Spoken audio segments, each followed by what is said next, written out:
We started walking down the stairs. We made it to the 8th floor. Big explosion. Blew us back into the 8th floor. And I turned to Hesh. I said, this is it. We're dead. We're not going to make it out of here. I took a fire extinguisher and I bust the window out. That's when this gentleman here heard my cries for help.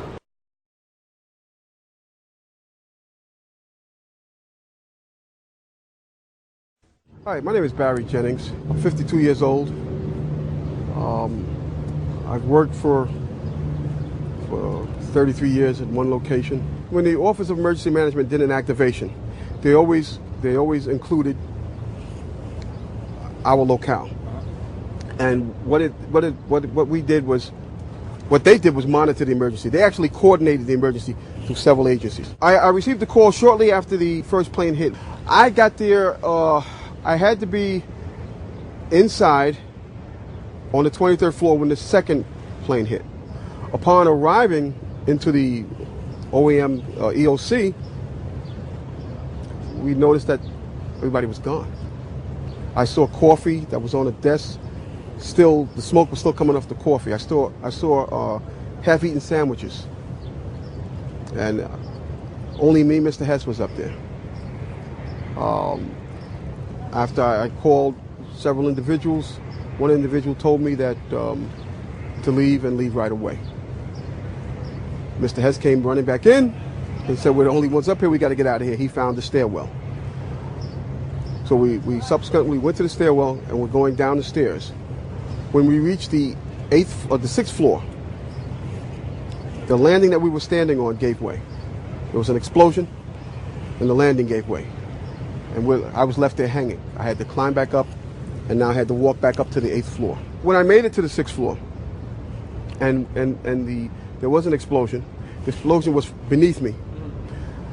Keep in mind now, it's pitch black in there. All the lights went out. So when the explosion happened, it blew us back. I'm thinking I'm standing on the landing. I'm actually holding on to a pole above us. Really? And I had to climb back up because Hess is yelling, what do we do now? I said, there's only one thing we can do, and it's go back up. Both buildings were still standing. Keep in mind, I told you the fire department came and ran. They came twice. Why? Because building Tower 1 fell, then Tower 2 fell. And then when they came back with all concern now, like, to get me the hell out of there. I was trapped in there for several hours. I was trapped in there when both buildings came down. All this time, I'm hearing all types of explosions. All this time, I'm hearing explosions. When they finally got to us, and they took us down to what they called the lobby, because I asked them, I said, when we got down there, I said, where are we? He said, this was the lobby. And I said, you got to be kidding me. It was total ruins. Total ruins. Now, keep in mind, when I came in there, the lobby had nice escalators. It was a huge lobby. And for me to see what I saw, it was unbelievable. And the firefighter that took us down kept saying, do not look down. And I kept saying why. He said, do not look down. And we were stepping over people. And you know, you can feel when you're stepping over people. This big, giant police officer came to me.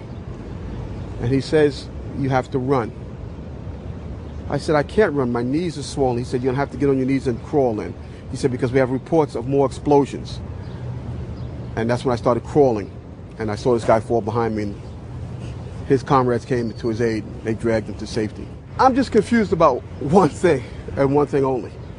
Why World Trade Center 7 went down in the first place. I'm very confused about that. I know what I heard. I heard explosions. The explanation I got was it was the fuel oil tank. I'm an old boiler guy. If it was a fuel oil tank, it would have been one side of the building.